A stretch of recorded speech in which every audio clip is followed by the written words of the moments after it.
அஸ்ஸலாமு அலைக்கும்.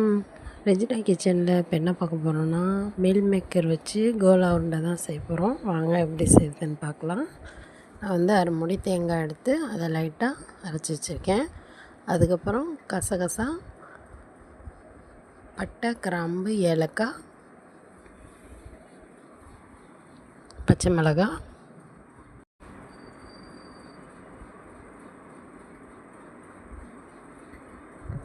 பூண்டு பல் போட்டுக்கோங்க, சின்ன வெங்காயம் போட்டுக்கோங்க, ஒரு 10 சின்ன வெங்காயம் போட்டுக்கோங்க.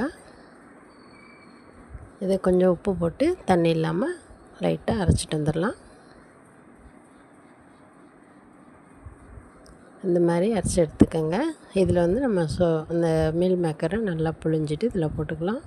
மீல் மேக்கர் எடுக்கிறதுக்கு முன்னாடி நம்ம வந்து கொஞ்சம் வெதுப்பான தண்ணியில் ஒரு 5 நிமிஷம் போட்டு ஊற வச்சுட்டு அதுக்கப்புறம் நம்ம புழிஞ்சி இதில் போட்டு இந்த மாதிரி அரைச்சிட்டு வந்துடலாம். இப்போ வந்து ஒரு 3 ஸ்பூன் பொட்டுக்கடலை எடுத்துக்கலாம்.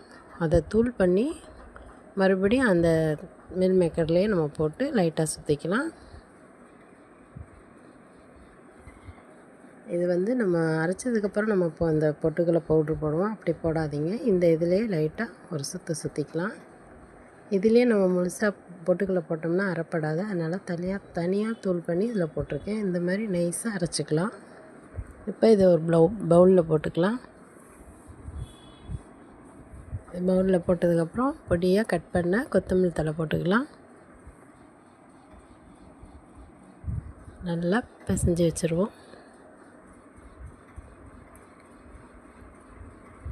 இப்போ வந்து இதை உருண்டை பிடிச்சிக்கலாம்.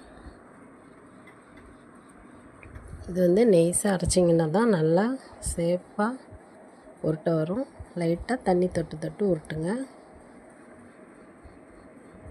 இந்த மாதிரி உருட்டி வச்சுக்கலாம். இப்போ நம்ம இதை பொரித்து எடுத்துக்கலாம். ரெண்டும் ஒன்றா போட்டு பொரித்து எடுங்க.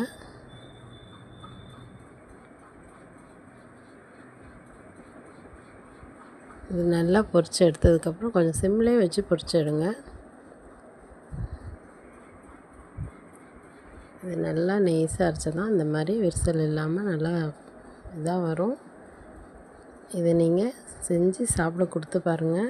கறி கோலானே நினைப்பாங்க. நீங்கள் சோயாவில் செஞ்சதான் நீங்கள் சொல்லாதீங்க. பாருங்கள் எவ்வளோ சாஃப்டாக இருக்குது.